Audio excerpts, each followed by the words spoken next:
Welcome to a true crime story of Unsolved Cases by Skoob, a case that haunted a small Montana community and left a family searching for answers for 28 long years.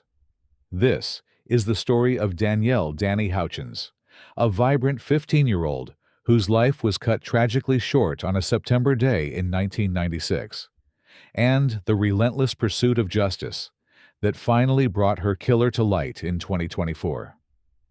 I'm your host, Larry Hunter, and today we'll journey through the twists and turns of a case that seemed destined to remain forever cold, until modern science and determined investigators refused to let Danni's story end in silence.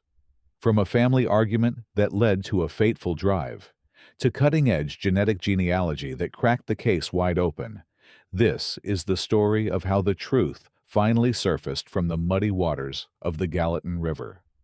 To understand this tragedy, we first need to meet Danni Houchins, not as a victim, but as the vibrant teenager she was. At 15 years old, Danni was everything you'd expect from a Montana girl: outdoorsy, active, and completely at home in nature. She loved fishing, hiking, and mountain climbing. Her sister Stephanie described her as the kind of older sister that every little sister looks up to. Friend Rochelle Schrute remembered both Danni and her sister as the most down-to-earth, friendly people.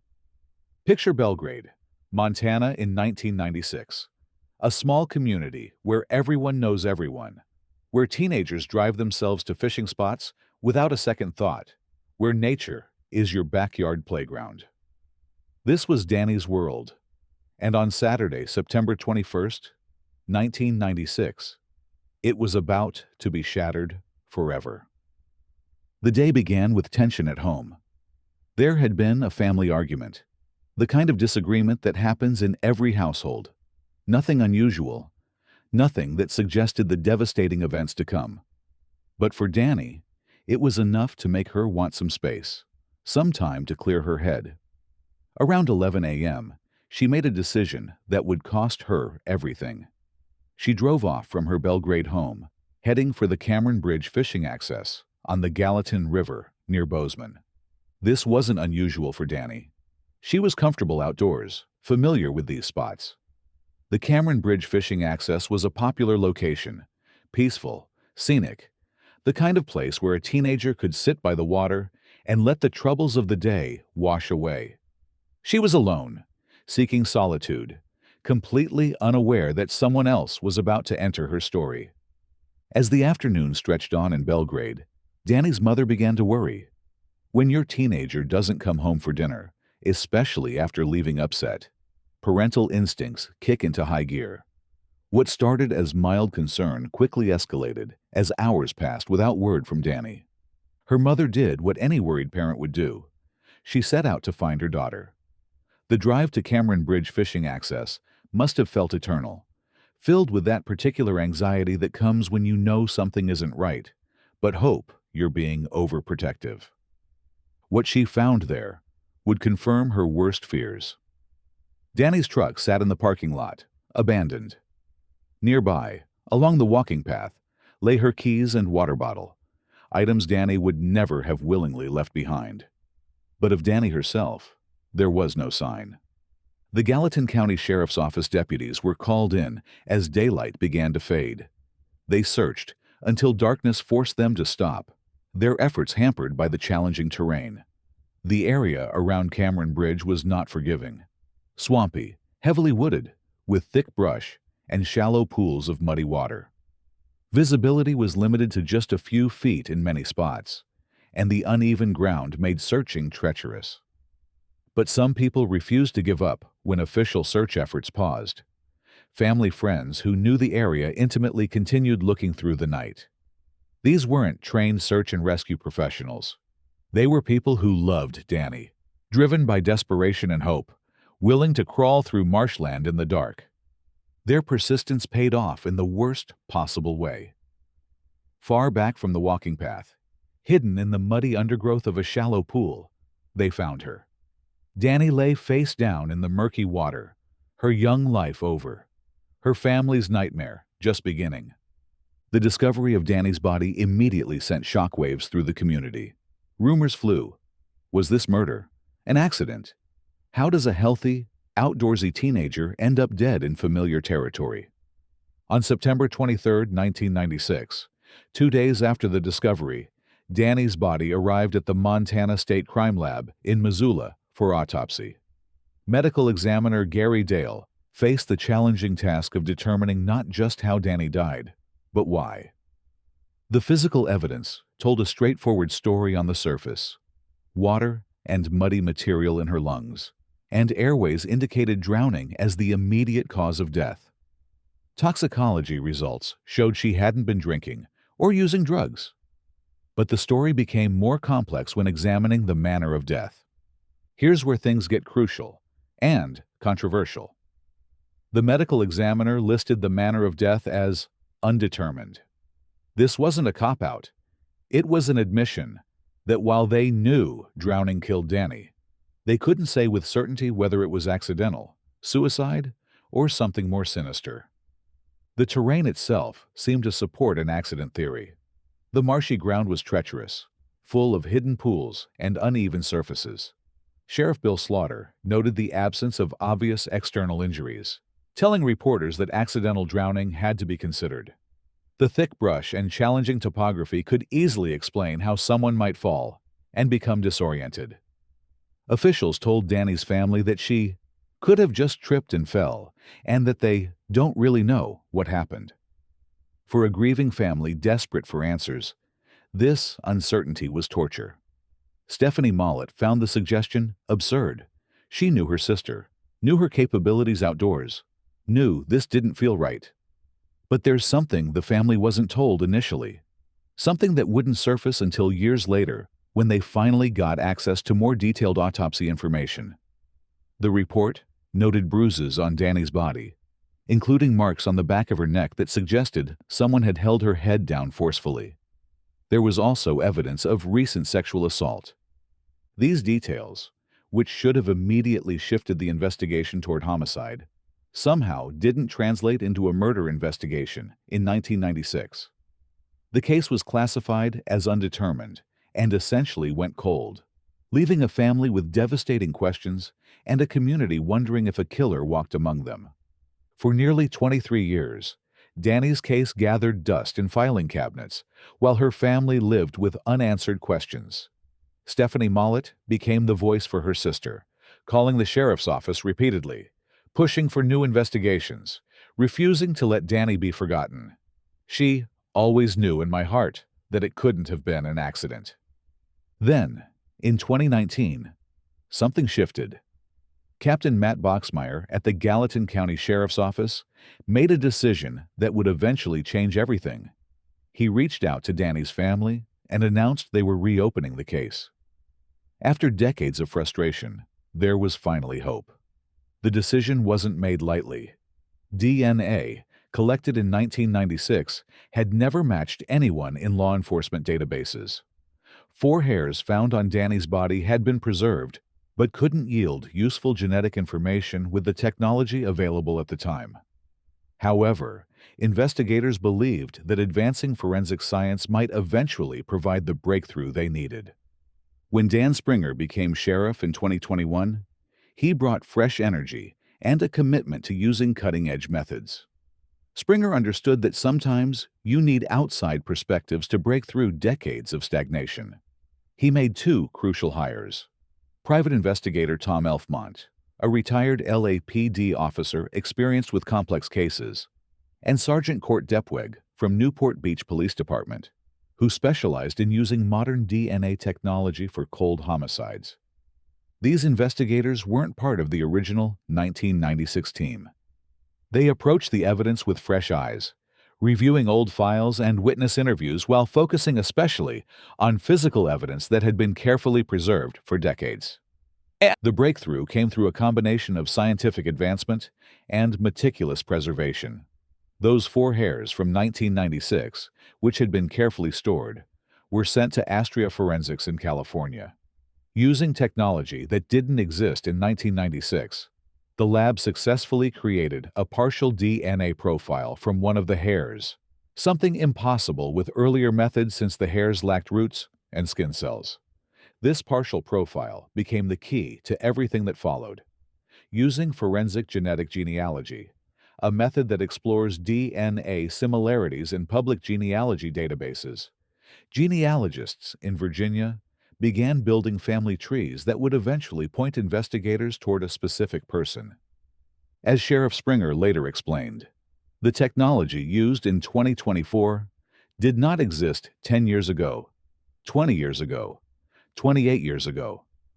The careful preservation of evidence from 1996, combined with modern science and dedicated investigators, finally made justice possible.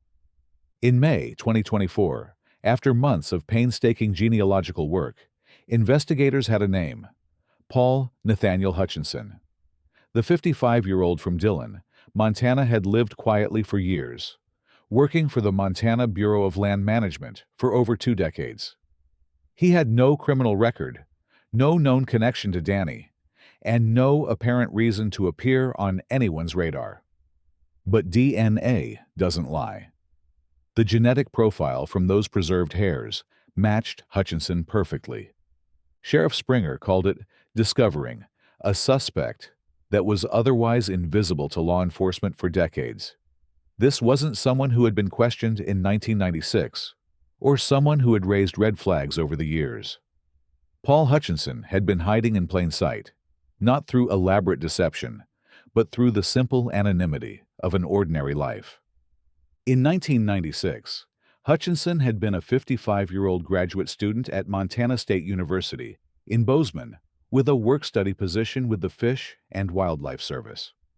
This job would have placed him regularly on waterways around Belgrade, making his presence at Cameron Bridge fishing access that day entirely unremarkable.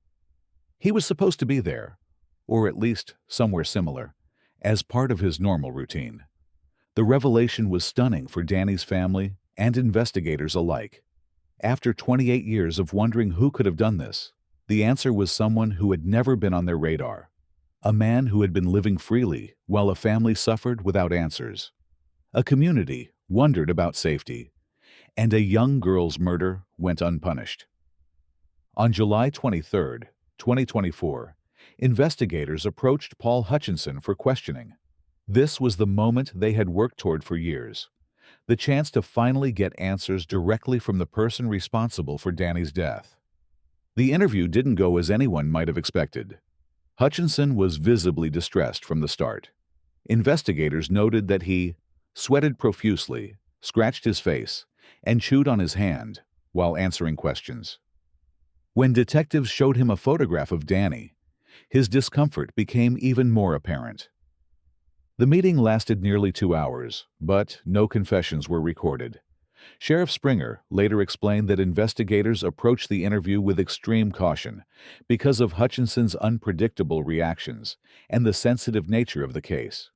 They were dealing with a man who had kept this secret for 28 years, and his psychological state was clearly fragile.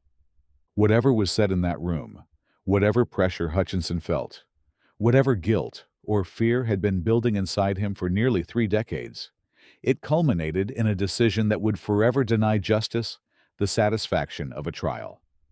Hours after the interview ended, on July 24, 2024, Hutchinson called the Beaverhead County Sheriff's Office requesting help.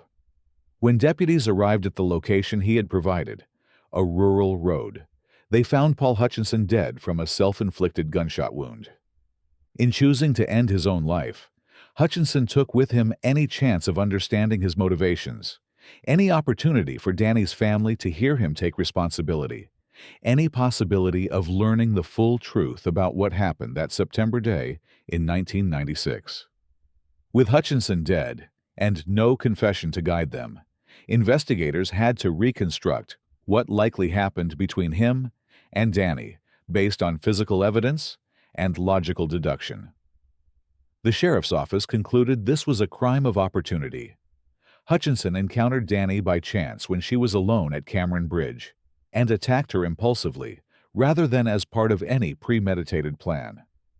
This theory fits the evidence. Two strangers whose paths crossed at the worst possible moment, with devastating consequences. Danni had gone to the river seeking solitude after a family argument. She was doing what countless teenagers do, taking space, clearing her head, enjoying nature. Hutchinson, through his work with fish and wildlife service, was familiar with these waterways. His presence there that day wasn't suspicious. It was routine. But something went terribly wrong when their paths crossed. The physical evidence that finally emerged when the case was reopened painted a picture of violent struggle. The bruises on Danni's neck indicated she had been forcibly held underwater. The evidence of sexual assault confirmed this wasn't an accidental drowning. Stephanie Mollett described how learning these details changed everything for the family.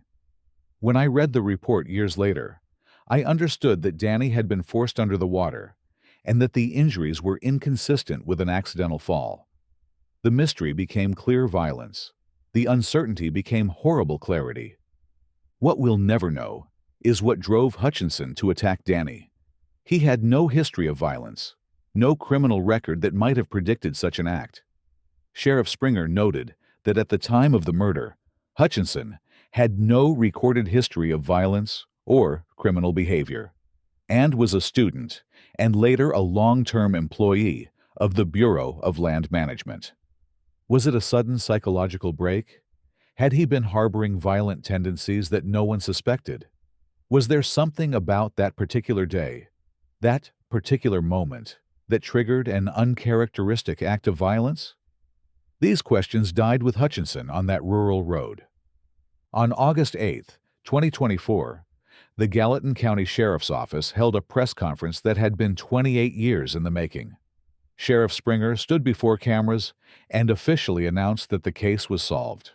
Paul Nathaniel Hutchinson was responsible for Danni Houchins' death. This case exemplifies our relentless pursuit of justice, Springer declared. We never gave up on finding the truth for Danni and her family. The DNA evidence was conclusive. The identification was certain. And after nearly 3 decades, there were finally answers. Stephanie Mollett spoke at the press conference, representing a family that had waited far too long for this moment. Her words captured the complex emotions of finally knowing the truth. We finally know who took my sister from us, but it is heartbreaking that justice in court will never happen. There was relief in finally having answers, in knowing that Danni's death wasn't an accident, that their instincts about something being wrong had been correct all along. But there was also frustration and sadness that Hutchinson's suicide had denied them the satisfaction of seeing him held accountable in court, of hearing him explain his actions, of witnessing justice served publicly. The announcement brought closure to Belgrade, Montana, a community that had wondered for 28 years whether a killer lived among them. Parents who had worried about their own children's safety finally had answers. Friends who had carried questions about Danni's death could finally understand what happened. Sheriff Springer emphasized the crucial role of preserved evidence and advancing technology. Without the evidence preserved in 1996 and the advances in DNA science, we would never have been able to give Danni's family the answers they deserved. It was a testament to the importance of careful evidence handling and a reminder that some cases can only be solved when science catches up to the questions we're asking.